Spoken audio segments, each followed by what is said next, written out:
Queridos seguidores do Bem, tenho aqui andado a pensar em algumas dúvidas, alguns mitos que me chegam aqui ao consultório e tenho a certeza que também são as vossas dúvidas. Ora, vejam as minhas respostas.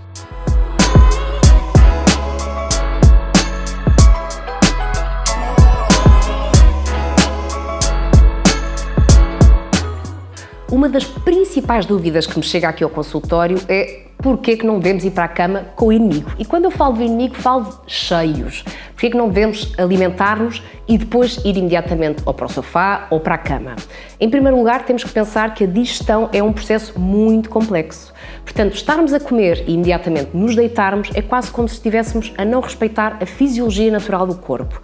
Convém estarmos nesta posição e não deitados, porque muitas vezes a acidez do estômago vem aqui para a boca e isso já vai condicionar, por assim dizer, a digestão. Depois, porque acabamos por ir demasiado pesados e nós pretendemos que o sangue não esteja todo aqui, mas sim que vá fluindo naturalmente por todos os nossos músculos, que faça descansar a cabeça e, portanto, diria que é fundamental irmos mais leves para a cama e não pesados e com a barriga cheia. Mas claro que há exceções. Aquela pessoa que jantar às 7 da tarde e se calhar se deitar à meia-noite vai ter muito tempo para desmoer aquilo que jantou. No entanto, se há uma pessoa que vai jantar às 9 da noite e vai se deitar meia hora ou uma hora depois, a essa pessoa eu peço-lhe alguma reflexão sobre aquilo que está a comer ou na quantidade que está a comer. Claro que todas as exceções fazem a regra. Se for fazer uma caminhada, se porventura for trabalhar, se porventura até não tiver comido nada ao longo do dia, naquele dia em particular, e nesse dia for comer um bocadinho a mais, claro que não há qualquer problema, mas peço sempre para reverem um pouco o vosso dia alimentar e, em função disso, decidirem o melhor para a vossa saúde e para o vosso bem-estar. Outro dos grandes mitos da alimentação saudável é que hidratos de carbono é sinónimo de inimigo número 1. E não é verdade. Se calhar há uma resposta que eu tenho que vos dar, que é o que é um hidrato de carbono? No fundo, o hidrato de carbono é uma fonte energética de glícidos, portanto de açúcar, mas que estão naturalmente presentes em vários alimentos. Esses alimentos são desde a massa, o arroz, a batata, o pão, os chamados cereais integrais, mas não só. O bulgur, o cuscuz, a quinoa, as leguminosas, também eles, a fruta, até os próprios legumes podem conter hidratos de carbono, mas são todos um pouco distintos uns dos outros, têm hidratos de carbono em concentrações diferentes, portanto, abolir tudo isto, já viram, ficamos extremamente limitados e, portanto, não é definitivamente a minha abordagem daquilo que é uma alimentação saudável. Quando falamos de hidratos de carbono nas quantidades e na qualidade certa, nós temos que pensar que devemos privilegiar aqueles que são mais naturais, portanto, aqueles que são menos processados e menos refinados, portanto, aos quais lhe foram retiradas qualidades, ok? Neste caso, qualidades que já fazem parte intrínseca destes cereais. Vamos imaginar o trigo. Ele, quando está acabado de colher, ele tem o germen, tem farelo, tem uma série de nutrientes fundamentais para este cereal. Mas à medida que o vamos descamando, nós vamos fazendo com que ele seja quase muito semelhante ao açúcar do pacote, ok? Portanto, vamos tirando qualidade, vamos perdendo nutrientes. Portanto, esse é o típico hidrato de carbono que nós devemos tentar limitar ou mesmo excluir. Não o verdadeiro, aquele que faz sentido numa alimentação variada, numa alimentação diversificada e, portanto, a quantidade vai depender, obviamente, da nossa atividade física, das nossas necessidades individuais, se estamos a falar de uma criança, se estamos a falar de um adulto ou mesmo até de um adulto idoso, ok? Ou de uma pessoa que faz muito exercício ou pouco exercício. Tudo isto varia em função da necessidade individual, daquilo que também são as nossas necessidades, a nossa fome, a nossa vontade de comer, porque isso também não podemos excluir. Muitas vezes temos trabalhos que fisicamente são mais desgastantes do que outros, como, por exemplo, estar sentada o dia todo. Portanto, isso também faz toda a diferença. Portanto, quando falamos de quantidade, vai ter que ser ajustada em função da necessidade individual da pessoa ou da criança, do adulto, como disse. Quando falamos da qualidade, essa deve ser sempre o topo, portanto, mais integral, o menos refinado possível e preferencialmente que venha da natureza. Falamos da aveia, do centeio, do trigo, da espelta, da quinoa, portanto, todos esses são aqueles que vêm da natureza, quando falamos dos mais processados e dos mais, estamos a falar obviamente de bolachas, de bolos, portanto tudo aquilo que de alguma maneira implicou uma manipulação humana, ou de máquinas, industrial, não é? E que acaba por ser uma coisa que sabemos que à partida teve mão humana e implicações e introdução de alguns alimentos que não são definitivamente os mais saudáveis nem os melhores.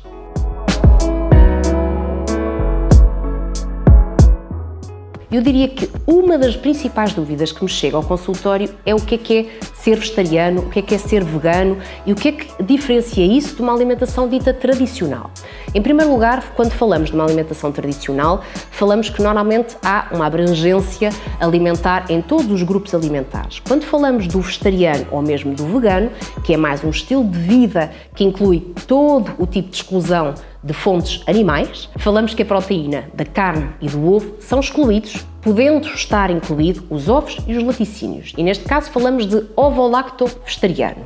Depois, dentro deste grupo, existem também quem exclua os ovos e também quem exclua o leite e os seus derivados. Portanto, dentro do vegetariano temos muitas opções, ok? Mas a carne e o peixe estão definitivamente excluídos. No caso do vegano, estamos a falar que a fonte alimentar da carne e do peixe não são uma opção, mas também não são uma opção nem o ovo, nem qualquer tipo de derivados, nem mesmo nada que use uma fonte animal. Estamos a falar até dos têxteis, da roupa, dos cintos, estamos a falar que há um respeito muito grande pela vida animal e, portanto, normalmente este tipo de pessoas, as pessoas que optam por este estilo de vida, assumem isto como fazendo parte da sua filosofia de vida. Portanto, são situações diferentes, mas que eu acho que é muito importante explicar porque há sempre esta grande dúvida. Nós não dizemos que, ou eu não posso assumir que enquanto nutricionista, uma pessoa que seja vegetariana é sempre necessariamente mais saudável do que aquela que come carne, peixe ou ovos. É completamente diferente. Tudo o que vai fazer a diferença, ou aquilo que marca a diferença, é sempre a qualidade e a quantidade de alimentos que estamos a incluir no nosso dia-a-dia. Portanto, se eu consumir carne, não significa que eu seja uma pessoa menos saudável do que aquela que exclui esta fonte alimentar. Eu, pura e simplesmente, se a excluir, tenho que sabê-la substituir. E é aí que está a grande diferença, porque nem todos os vegetarianos fazem às vezes as combinações certas. E quando falamos das combinações certas, é que de nada me serve eu tirar a carne ou o peixe se eu depois não souber combinar bem os cereais integrais com as leguminosas e fazer aquilo que se chama a complementariedade proteica. Ou seja, é importante que o meu corpo receba todos os nutrientes. E quando falamos de nutrientes, falamos de todos os grupos de aminoácidos, de gorduras, de hidratos de carbono, de todas estas fontes alimentares e, naturalmente, daqueles que se chamam os micronutrientes, que são as vitaminas, os minerais, os oligoelementos e a água. Portanto, tudo isso é que fará a diferença na nossa saúde. Portanto, quando falamos de complementariedade proteica, falamos da combinação de vários nutrientes que, na soma dos mesmos, valida a constituição muscular e, naturalmente, vai conservar os nossos músculos, o nosso cérebro, os nossos órgãos, portanto, toda a nossa vitalidade como é suposto estar. Portanto, voltamos ao mesmo. O facto de eu ser vegetariano não é que seja mais saudável do que alguém que coma carne ou peixe, mas também dentro do vegetariano ou dentro da alimentação vegetariana há que respeitar as quantidades certas desta associação de alimentos para conseguirmos, sim, termos uma alimentação saudável e naturalmente equilibrada.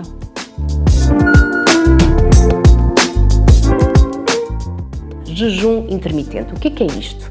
Afinal de contas, uma vida inteira ouvimos falar que devíamos comer várias vezes ao longo do dia e de repente tudo isso cai por água, não é? Portanto, isto acabou por nem fazer assim tanto sentido, mas há que entender o que é o jejum. Em primeiro lugar, há várias formas de fazer jejum. A mais habitual são as chamadas 16 horas sem comer, 8 horas de janela de refeições. O que é que isto significa? Significa que estamos a prolongar além do habitual, daquilo que seria um jejum da noite, em que habitualmente não comemos durante esse período, ou pelo menos não devíamos comer, porque é fundamental para o corpo esse reset, fazer essa alternância a nível de momentos em que há comida, a ausência de comida e a introdução de comida, portanto é importante para o organismo e metabolicamente falando é muito importante esse reset, portanto é quase como se fosse uma limpeza de todas aquelas que são as funções naturais do nosso corpo e que promovem descanso, promovem a eliminação de toxinas, irrigação do sangue. Portanto, o jejum natural, aquele que acontece durante a noite, é muito importante por várias razões fisiológicas e metabólicas. Mas nós depois falamos de um jejum intermitente, portanto um jejum mais prolongado do que é o habitual e que pode se estender às 16, às 18 horas ou até a 24 horas ou até mais dias. Mas eu diria que aí já não aconselho tanto ou de todo. Mas assumindo que estamos a falar de um jejum, porquê que isto aconteceu?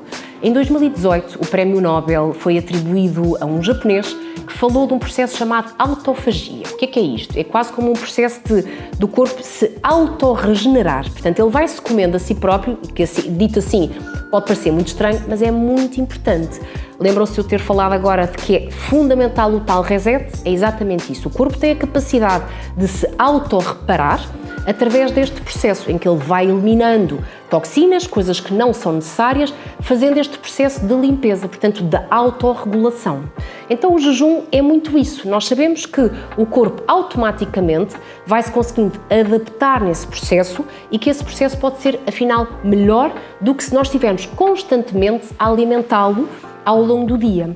E o que é que isto significa? Significa que, muitas vezes, nós confundimos dois conceitos, que é fome de vontade de comer. Nós muitas vezes não comemos porque o corpo nos pede, nós comemos porque a cabeça nos pede alguma coisa, nos pede um doce ou um salgado ou qualquer coisa para aceder a um desejo e, portanto, aí é que nós temos que ficar um bocadinho mais atentos. Portanto, esta chamada de atenção em relação ao jejum intermitente não é nenhum segredo para o emagrecimento, não é nenhuma nova fórmula de alimentação, é por isso simplesmente um estilo de vida tão válido quanto aquele que quem quiser comer mais vezes ao longo do dia, assumindo o pequeno almoço, lanches, almoço, jantar, ou seja, tudo isto está certo, desde que seja feito em condições, desde que seja feito da forma certa. Portanto, quem optar por alimentar-se menos vezes ao longo do dia está a fazer algo tão bem ou tão certo quanto aquela pessoa que quiser continuar a ter mais refeições ao longo do dia. Portanto,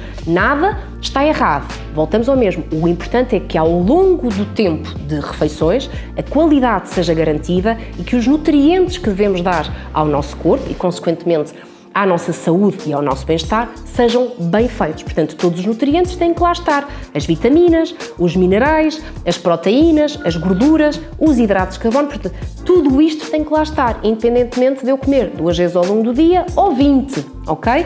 Desde que seja a quantidade e a qualidade respeitadas àquilo que a saúde humana necessita. Portanto, fica aqui esta sugestão. Agora vamos pensar em que exemplos é que nós podemos fazer no contexto de um jejum intermitente. O jejum intermitente, e assumindo que a pessoa decide, por exemplo, estar 16 horas sem comer, então a pessoa opta por ou não tomar o pequeno almoço ou não jantar, porque estas diria que são as duas melhores formas de fazer com que o jejum seja aproveitando as horas de dormir e prolongam-se mais algumas horas. Portanto, eu posso optar por tomar o pequeno almoço, almoçar e lanchar, portanto, antecipo um pouco a minha hora de jantar ou faço até um lanche ajantarado e, portanto, a partir daí abro o meu jejum, ou então almoço, lancho, janto e abro o meu jejum. Portanto, há várias formas de fazer o jejum intermitente, mas voltamos ao mesmo. O importante mesmo é que no tempo de refeição, na janela de refeições, os ingredientes que damos sejam os certos, ok?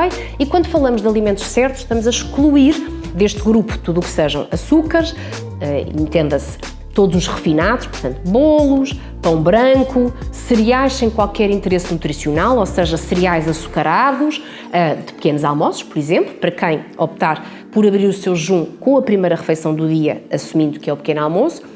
Esses são os típicos alimentos que devem ficar excluídos. Devemos privilegiar as proteínas, os ovos, opções inclusive como panquecas, crepiocas, há muitas opções a dar, ou no limite cereais integrais que têm na sua constituição boas fibras, boas proteínas, bons nutrientes que vão fazer com que o corpo obtenha a energia certa, os ingredientes certos para começar o seu dia da forma correta. Ok? Portanto, é muito importante, acima de tudo, observar a qualidade dessa refeição, garantindo que o corpo vai aceder aos ingredientes que são certos e não a açúcares que promovem energia e às vezes até estímulos desnecessários para o corpo. Ok? Depois é fundamental pensar que a distribuição alimentar ao longo desse dia também deve existir.